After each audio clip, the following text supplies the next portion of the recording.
జగిత్యాల జిల్లా కోరుట్ల మండలం మాదాపుర గ్రామం. ఆ ఊరిలో దుర్గాప్రసాద్ గారి కుటుంబంలో 2 మగపిల్లల తర్వాత పుట్టిన ఏకైక ఆడపిల్ల. ఆ కుటుంబంలో ఒక ఆడపిల్ల పుడితే ఆ ఇల్లంతా పండుగ వాతావరణం నెలకొంది. ఎందుకంటే వాళ్ళ నాన్న వాళ్ళ అన్నదమ్ముల కుటుంబాలన్నింటిలో అందరూ మగపిల్లలే. ఏకంగా 13 మంది అన్నదమ్ముల మధ్య పుట్టిన ఏకైక ఆడపిల్ల వైష్ణవి. ఈ 13 మంది అన్నద చేతుల్లో ఎంతో అల్లారుముద్దుగా ఒక మహారాణిలా పెరిగింది వైష్ణవి.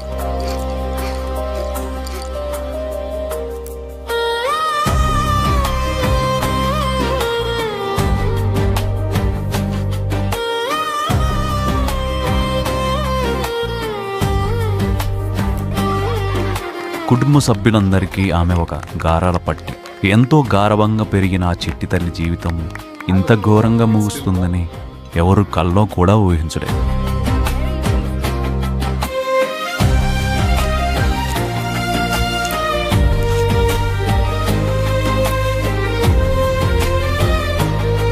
అదే కోరుట్లలోని అయ్యప్పగుట్ట ప్రాంతానికి చెందిన హరిబాబు స్థానికంగా ఒక ప్రైవేట్ ఆసుపత్రిలో పనిచేసేవాడు. అతనికి తల్లి, 2 సోదరులున్నారు. ఒకరోజు వారి బంధువులు 10 మంది వైష్ణవి ఇంటికి సంబంధానికి వెళ్తారు. కానీ వైష్ణవి తల్లిదండ్రులు, క్షమించండి, మా పాపకి ఇప్పుడే పెళ్లి చేయమండి, ఇంకా సమయం ఉంది. నాకు పెళ్ళొద్దేమోదమ్మా, నేనెప్పటికీ ఇలాగే నీతోనే ఉంటానమ్మా. ఇప్పుడు వారు తిరిగి వారిని వెనక్కి పంపించారు. కానీ హరిబాబుకి వైష్ణవి బాగా నచ్చింది. ఆమెను ప్రేమ పేరుతో వెంటబడటం మొదలుపెట్టాడు. వారి బంధువులకు ఫోన్ చేస్తూ, వైష్ణవి అంటే నాకు చాలా ఇష్టం, నాకిచ్చి పెళ్లి చేయండి, నేను బంగారంలో చూసుకుంటా అని వైష్ణవి తల్లిదండ్రులకు, బంధువులకు ఫోన్ చేస్తూ వారిని విసిగించేవాడు. అప్పుడు హరిబాబు తల్లి కూడా అతనికి చెప్పింది, నా మాట వినరా, ఆ సంబంధం మనకు వద్దు, ఇంకా వేరే మంచి సంబంధాలున్నాయి. కానీ హరిబాబు వినలేదు. నాకు ఆ పిల్లే కావాలి అంటూ పట్టుబట్టి ఆఖరికి పురుగుల మందు కూడా తాగాడు. అప్పుడు హరిబాబు తల్లి, వారి బంధువులందరూ కలిసి అతన్ని హాస్పిటల్ అడ్మిట్ చేసి బ్రతికించారు. సరే, అయ్యో పాపం అని చెప్పి వైష్ణవి తల్లిదండ్రులు చూద్దామని వెళ్తే ఇప్పుడు హరిబాబు తల్లి వారిని తిట్టి అక్కడికి రానివ్వలేదు. ఇలా 3 నెలల వరకు వైష్ణవి వెంటపడి మళ్ళీ సూసైడ్ చేసుకుంటా అని మళ్ళీ ఈసారి ఒక పాయిజన్ బాటిల్ తీసుకొని ఒక జంగల్లోకి వెళ్ళి అక్కడి నుండి వైష్ణవికి వారి బంధువులందరికీ ఫోన్ చేసి వార్నింగ్ ఇస్తూ, ఇప్పుడు మీరు వైషమ్మని నాకు ఇయ్యకుంటే నేను చచ్చిపోతా అంటూ, అవసరమైతే నేను నా తల్లిని వదిలిపెట్టైనా మీ ఇంటికే వచ్చి అక్కడే ఉంటూ వైషమ్మని బంగారంలో చూసుకుంటా, నాకేం తక్కువ, నేను హాస్పిటల్లో ఉద్యోగం చేస్తున్నాను, నెలకు 30,000 జీతం అంటూ ఎమోషనల్ బ్లాక్మెయిల్కు పాల్పడ్డాడు. వైష్ణవి తల్లిదండ్రులు, వారి బంధువులు ఆలోచించారు. వైష్ణవి అన్నలు కూడా అతని గురించి ఎంక్వైరీ చేసి చివరికి ఒప్పుకుంటారు. వైష్ణవి అన్నలు, అమ్మ, హరిబాబుకు నువ్వే కావాలంట, నీకోసం చచ్చిపోతా అంటున్నాడు, నల్లగా ఉంటే ఏమైందమ్మా, మనసు బాగుండాలి, చూస్తే మంచోడిలా ఉన్నాడు, చెడు అలవాట్లు కూడా లేవు అని వైష్ణవి తల్లిదండ్రులు, అన్నలు వైష్ణవిని ఒప్పిస్తారు. అప్పుడు అయ్యో, నా కోసం చచ్చిపోతుండు కదా అని చెప్పి వైష్ణవి కూడా ఒప్పుకుంటుంది. అతని నాటకాలను నిజమైన ప్రేమగా నమ్మిన ఆ అమాయకురాలు అతని వల్లో పడిపోయింది. వైష్ణవి మరియు హరిబాబు ఇద్దరు కలిసి మే 29, 2025న ఒక గుడిలో వివాహం చేసుకుంటారు. వైష్ణవి వాళ్ళ ఇంటికే హరిబాబు ఇల్లరిక్కం వస్తాడు. ఇల్లరిక్కం అల్లుడిగా ఆ ఇంట్లో అడుగుపెట్టిన నాటి నుండి వైష్ణవి జీవితంలో అసలు కష్టాలు మొదలవుతాయి. పెళ్ళైన కొద్ది రోజులకి ఇద్దరూ కలిసి వైషు అమ్మ అనే ఒక యూట్యూబ్ ఛానల్ ప్రారంభించారు. వారు తమ దైనందిన జీవితాన్ని వ్లాగ్స్, షార్ట్స్ రూపంలో పెట్టేవారు. పెళ్ళైన 2 నెలల తర్వాత మెల్లగా అతని అసలు స్వరూపం బయటపడింది. ప్రేమ ముసుగు తొలిపోయి కట్నదాహం మొదలైంది. తన అత్తతో, అత్తమ్మ, మీరు నాకు కట్నమేం ఇవ్వలేదు, అవతల నాకు 20 లక్షలు 2 ఎకరాల భూమి ఇస్తామని వచ్చారు, మీరు నాకు ఏం పెట్టరా? ఇప్పుడు పరిస్థితి బాగాలేదు బాబు. సరే, ప్రస్తుతానికి బైక్, ఒక చైన్ పెడతా బాబు. బైకు మరియు చైన్ కూడా పెట్టారు.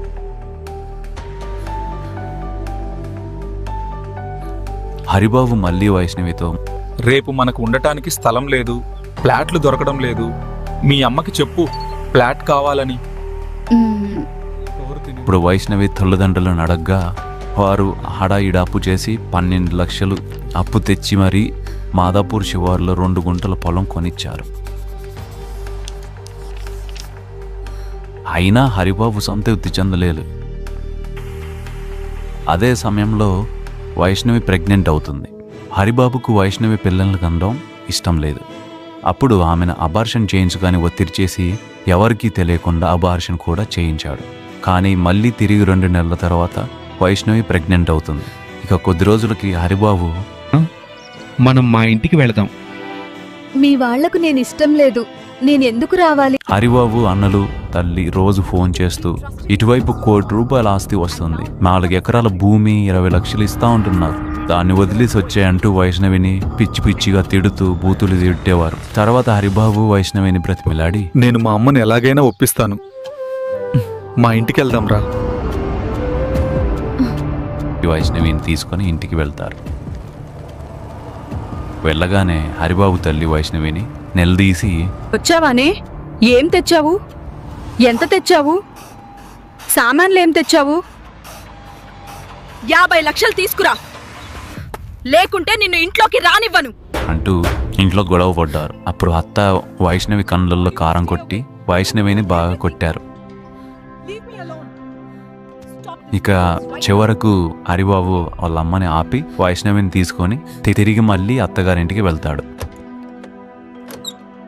అప్పుడు అత్తతో జరిగిన విషయం చెప్పి, జరిగిన దానికి క్షమించండి అత్తయ్య, నేను మా ఇంటికి వెళ్ళాను. నేను ఇక అక్కడికి వెళ్ళను అని చెప్తాడు. ఇక కొద్ది రోజులు గడిచాక మళ్ళీ వైష్ణవితో మళ్ళీ కట్నం వేధింపులు స్టార్ట్ చేశాడు.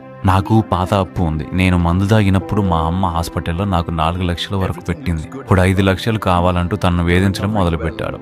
ఒక పక్క ఫోన్లో హరిబాబు తల్లి సోదరులు సైతం హరిబాబును రెచ్చగొడుతూ వైష్ణవిపై కట్నం ఒత్తిడి పెంచారు. కానీ కడుపులో బిడ్డ పడితేనైనా భర్త మారుతాడనుకుంది ఆ తల్లి.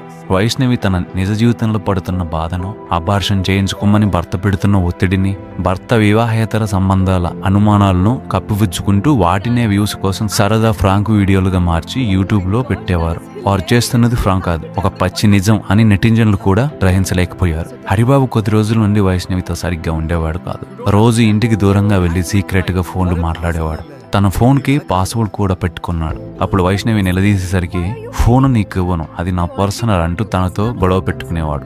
దీన్ని కూడా వీడియో తీసి ఫ్రాంక్ లాగా యూట్యూబ్ లో పెట్టేవారు. తర్వాత ఆ విషయం కుటుంబ సభ్యులకు తెలిసేసరికి వారు నిలదీశారు. అప్పుడు అతనికి వేరొక లవర్ ఉందని తానే చెప్పాడు. కానీ ఇక ఇప్పటి నుండి నేను మానేస్తున్నాను, నేను ఫోన్ చేయను అంటూ మళ్ళీ వాళ్ళను బ్రతిమిలాడాడు. వైష్ణవి అప్పుడు 4 నెలల గర్భిణి. మార్చి 16 రాత్రి మరలా అదనపు కట్నం విషయమై ఇద్దరి మధ్య మరోసారి పెద్ద గొడవ జరిగింది.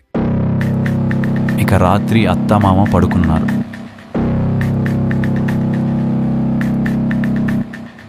వారు పడుకున్న తర్వాత తెల్లవారుజామున 4 గంటలు ఆ ప్రాంతంలో హరిబాబు కిచెన్లోకి వెళ్లి కత్తి తీసుకొచ్చాడు. నిద్రపోతున్న తన భార్య అని కూడా చూడకుండా, తన బిడ్డను మోస్తున్న తల్లి అని కూడా కనికరించకుండా ఆ ఉన్మాది హరిబాబు కత్తితో విచక్షణ రహితంగా దాడి చేశాడు. కత్తిపోట్లకు గురైన ఆమె కేకలు బయటకు రాకుండా గొంతు నులిమి కిరాతకంగా చంపి శవాన్ని బిడ్డి కింద పెట్టేశాడు.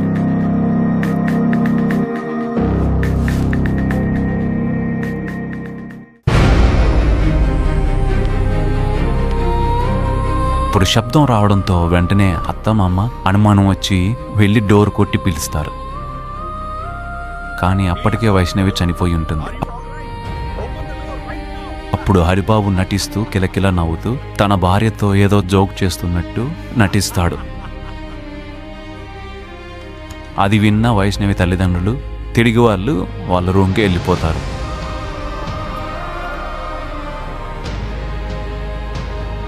ఇక ఉదయం 6 గంటల సమయంలో రక్తపు మడుగులో ఆమెను వదిలేసి హరిబాబు బయటికి వచ్చి బ్రష్ వేసుకొని త్వరగా బట్టలు మార్చుకొని ఆమెను చంపిన కత్తి, రక్తపు పట్టలు తీసుకొని వారికి కనిపించకుండా తన మోటార్ సైకిల్పై అక్కడి నుండి పరారవుతాడు.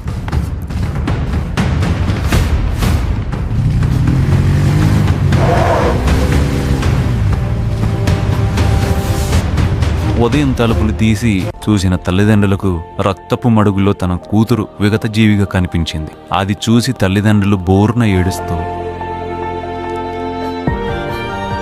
వెంటనే హాస్పిటల్కి తీసుకెళ్లారు. కానీ వైష్ణవి అప్పటికే మరణించింది.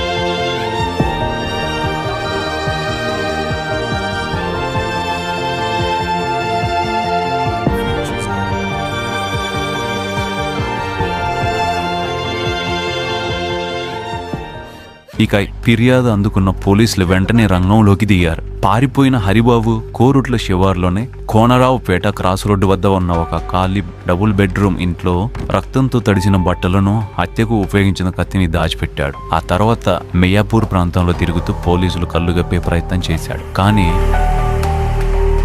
మెట్పల్ డిఎస్పీ రాముల్ ఆధ్వర్యంలో పోలీసులు ప్రత్యేక బృందాలు పక్కా సమాచారంతో అదే రోజు రాత్రి అతన్ని వలపన్ని పట్టుకున్నారు.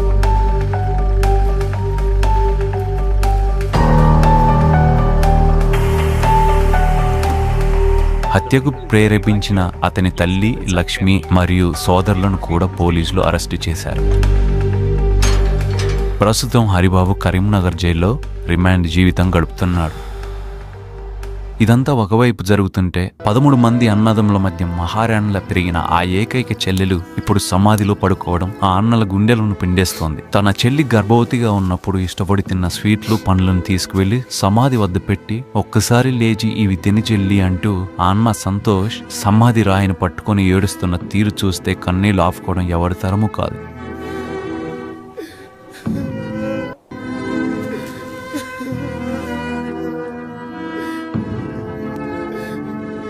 మందు తాగి డ్రామాలాడే వాళ్ళను నమ్మి మోసపోకండి. సోషల్ మీడియాలో కనిపించే నవ్వుల వెనక ఇలాంటి వాళ్ళు ఉంటారు. కడుపులో ఉన్న పసిబిడ్డతో సహా ప్రాణాలు కోల్పోయిన ఆ తల్లికి న్యాయం జరగాలి. మీలో ఎవరైనా ఇలాంటి సమస్యలను ఎదుర్కొంటూ ఉంటే గృహహింస హెల్ప్ లైన్ నంబర్ 181100 స్క్రీన్పై కనిపిస్తుంది, చూడండి. ఈ నెంబర్లకు ఫిర్యాదు చేయవచ్చు. Thanks for watching.